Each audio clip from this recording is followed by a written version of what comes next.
Let's get you an important voice to talk more about the reset that has taken place in the India-Maldives ties and what the future looks like. Ahmed Shaheed, who's a former foreign minister, joins me on the show to talk more on this. In fact, sir, thanks so much for speaking to me. Let me start by asking you that in terms of the relationship that has changed quite significantly, the fact that Prime Minister Modi is in Maldives, in your assessment, how significant is this change that has taken place? Well, as you said, it's an extremely important visit for both countries, and perhaps more so for the Maldives than India, given the, if you like, respective countries, respective attributes of the states here. But it's important because it's also happening at the time of the Independence Day of the Maldives, the 60th anniversary of the independence, a really significant milestone nationally for us. And Mr. Modi's decision to visit the Maldives at this time really demonstrates the goodwill India has towards the Maldives.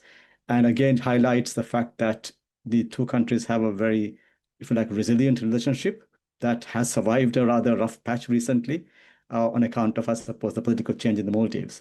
But as we have seen, that this visit shows, I think, that both leaders have a large heart, as it were, and they're both prepared to find common ground for the best interests of both countries and also for the others using the ocean.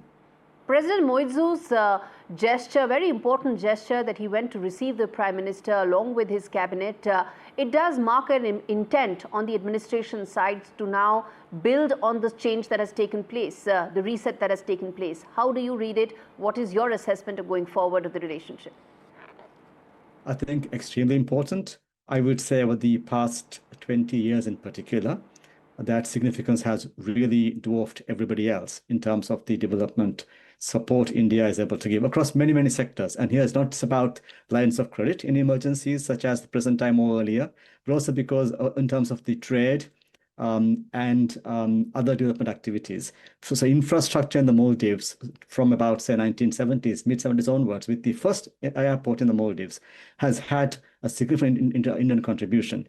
And also for the human development of the country, whether it's the health sector or other sectors, Indian contribution is quite significant. And though more recently, in terms of Maldives takeoff economically, a lot came with the construction industry. Again, India was a very good partner, important partner for the Maldives in this area. So across all dimensions of if you like, the economy, India is important. And of course, in most recent times, India has become a very important market for the tourism industry in the Maldives. So across all, as it were, activities in the economy, India is a major partner. So how do you see this relationship expanding from here on? One is the maritime domain, where both sides have expressed their intent to build on the discussion in terms of the Colombo security dialogue. What else? How do you see this relationship from here on? I think you're right, of course. I think over the past, again, 20 years, with China reaching out across the Indian Ocean and beyond, there's been concern about the number of players coming into the ocean and what that could mean for the, if you like, status quo in the region for those states and powers who were already there. And there's been some, if you like, developments in the region, not just the Maldives, elsewhere too, where some states may have felt that they had, if you like, an option to play one off against the other.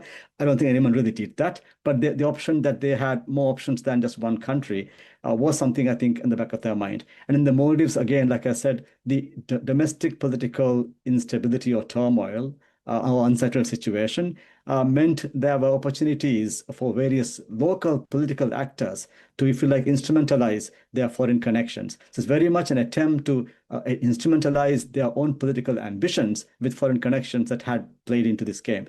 I don't think there is really any misapprehension in the Maldives that their long-term security, long-term economic resilience, all that depends on a very close partnership with India. But when political developments, if you like, go awry, there is a temptation to reach out to somebody who might be an alternative, if you like, political ally.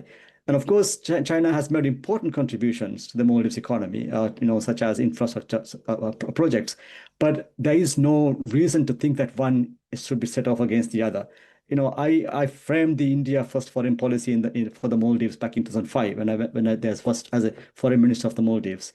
And that was never India only. It was essentially assuring India there was no cause to be alarmed or to be distrustful of the Maldives, because there will always be a clear air between Maldives and India.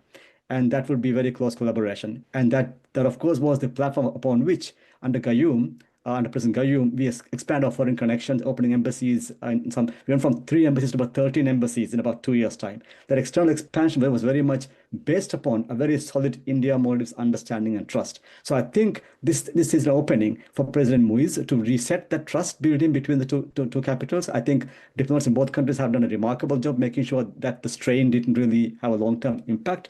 So I do think that the president will realize that practical and pragmatic reasons dictate that he find the neighboring countries near the Maldives that his closest allies. So I think it's a long-term change here, and I Okay. don't think in the immediate political turn of will be different from this as well. All right, Mr. Shaheed, I'm going to leave it there. Thanks much for speaking to me on India Sense.